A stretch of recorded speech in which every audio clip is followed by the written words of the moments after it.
So anything you guys want to look at from section 1? Feel like it was pretty basic, pretty easy.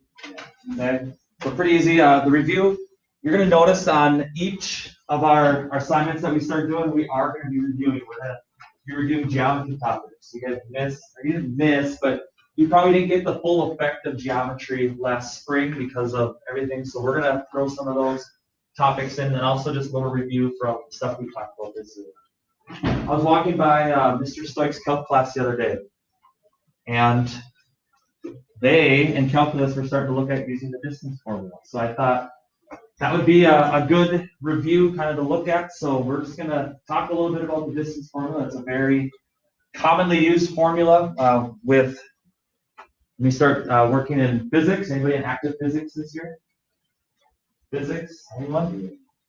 You guys in physics, you start talking about vectors and you start talking about sine, cosine, angles, that sort of thing. You're using distance formula. Start finding the length of vectors and things.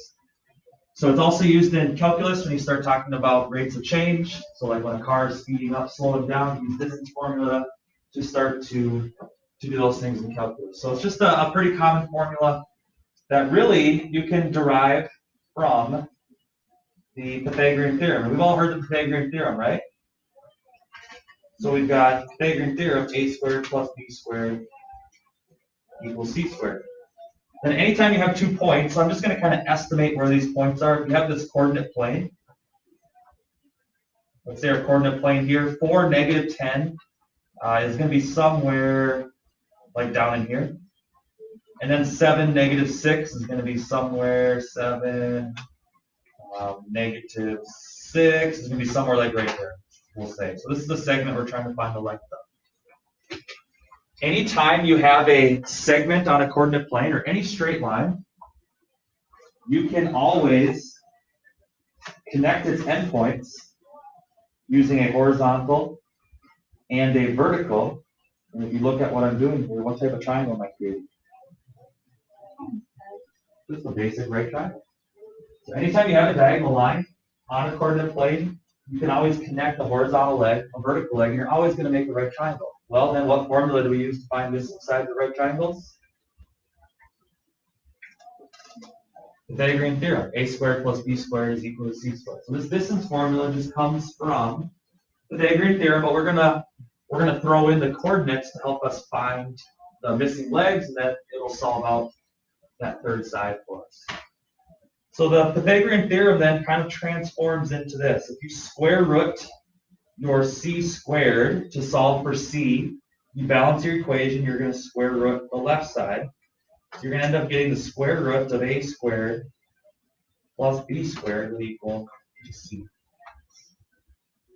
Now we don't have an a squared to b squared when we're dealing with xy coordinates. So we're going to represent the a, the leg a and the leg b, using the x and y coordinates. So here's what the distance formula ends up looking like. D equals the square root of x2 minus x1 squared plus y2 minus y1 squared.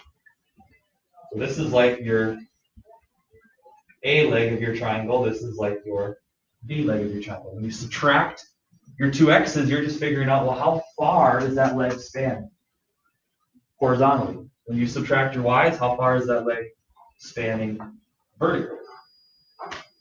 Then you can substitute your values in. That's just basically calculator work. I just call it plug and chug. You're just plugging them in, figuring out what you get. But anyway, you're going to get the difference in the x's ends up being 3, and 3 squared is 9. Difference in your y's is 4. 4 squared is 16. So you got the square root of 9 plus 16. 9 plus 16 is 25. So we get square root of 25, which is pretty easy. You get that missing length should be 5 units. That would be our result.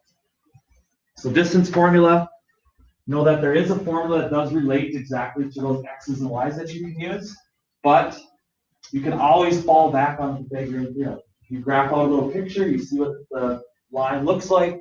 You can connect it with horizontal verticals, and you'll be able to construct that out. So kind of a big formula that's used, but really it's just the Pythagorean theorem. That's it. All right, we'll leave 1.1. Let's look at 1.2. Anything that you guys want to take a look at from 1.2?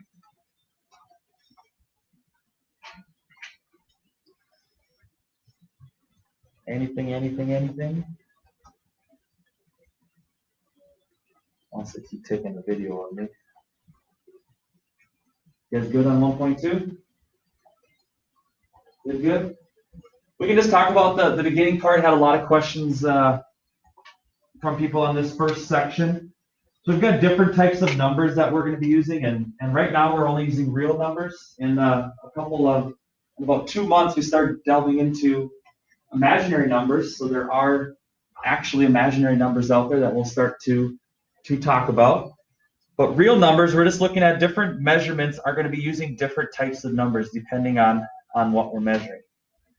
So number one, we're trying to find out what type of number would we use if we were going to find the area of a circle.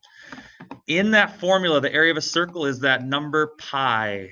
And what type of number is pi classified as? Those goofy numbers that don't repeat, don't stop. What do we call those? Irrational. So pi ends up being irrational. So anytime we're dealing with circle formulas and we're dealing with area or circumference, we're going to have that calculation that deals with pi, which is going to cause all of our results to be irrational. So number one there, irrational. You can abbreviate that.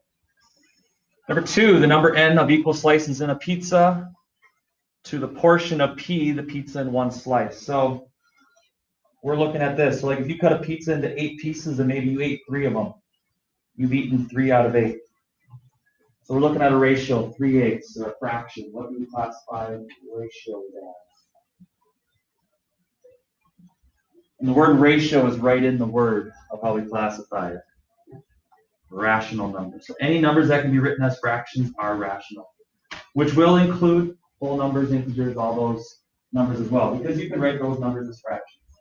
The big separator between rational and irrational is rational can be written as a fraction. Irrational can never represent as a fraction because they always are changing. As you can continue to go down the line, you can never predict what the next number is going to be. You can't write it as a single fraction. Number 3, air temperature in St. Paul measured to the nearest degree Fahrenheit. So if we measure it to the nearest degree, we're not using decimals, but we'll be using positive degrees. And then since we're talking about St. Paul, what other types of numbers are we using? Positives and negatives. So if we're using positives and negatives, but only the whole number versions of those would be your integers. So integers would be that. And last 4 digits of social security numbers, so no decimals, no fractions. Social security numbers, are they ever negatives? No, so we'll just call those are the whole numbers. Just the positives are going to be on your social security number. You guys have your social security numbers memorized? Guarantee in about a year when you start applying for different jobs, colleges, things, you'll start to memorize it because you have to put it on everything. So as you get a little more into adulthood, you'll memorize it. I've got mine memorized. Now I got to memorize my kids. Now I got to put my kids' social security numbers on everything. So I'm working on that. It's kind of hard to remember them all, but saves time. Don't have to look up their card every time. All right, we'll leave it at that. If you have any other questions on 1.2 that you want to bring to my attention, you can let me know. Now, there's something that a student yesterday showed me that you can do on these Google Docs. I just want to show you in case you wanted to use this option as you're doing your practice. So I'll show you on today's assignment.